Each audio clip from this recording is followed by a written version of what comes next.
নমস্কার। হরে কৃষ্ণ।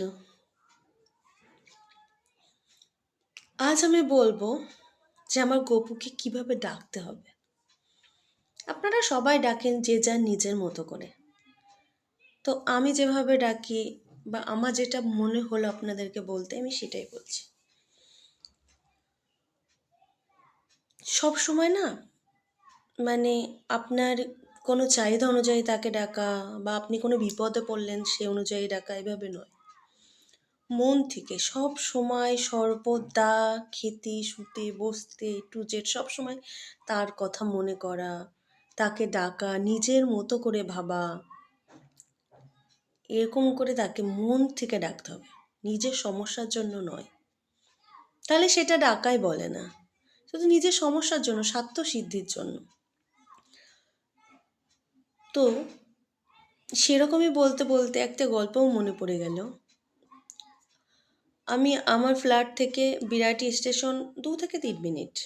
তো আমি রিক্সায় যাচ্ছি, পূর্ব পরিচিত রিক্সাওয়ালা। তো উনি খুব বয়স্ক মানুষ, কষ্ট করে যাচ্ছেন আমাকে নিয়ে।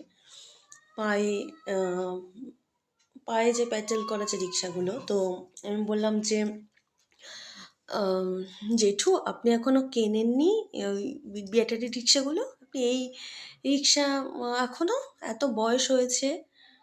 তা বলছে, মা রে, আমার দিকে আর ঈশ্বর তাকালো না, আমি ওটা কিনতেই পারলাম না। আমি বললাম, হয়ে গেল? হট করে ঈশ্বরের প্রতি একটা বলে দিলেন। এইগুলোই না যেটা আমার খুব বাজে লাগে।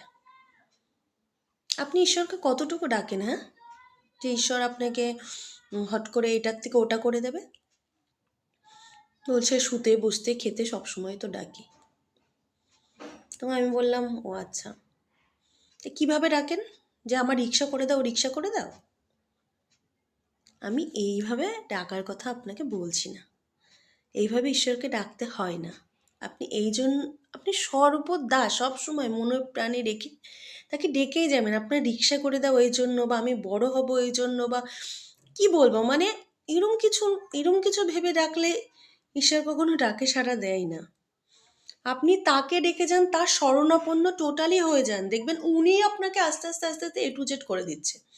আর আপনি তাকে কতটা ভালোবাসেন সেটা তো আমি বুঝতেই পারলাম, যে প্রথমেই তার দোষটা দিয়ে দিলেন। অতএব মন থেকে সবাই ডাকুন, আমি এটাই বলবো। একদম মন থেকে সব সময় মনে করেন আমার একটা অঙ্গ। সকালবেলা উঠে যেমন দাঁত ব্রাশ করি, তেমন ওনার নামটাও আমাকে করতে হবে।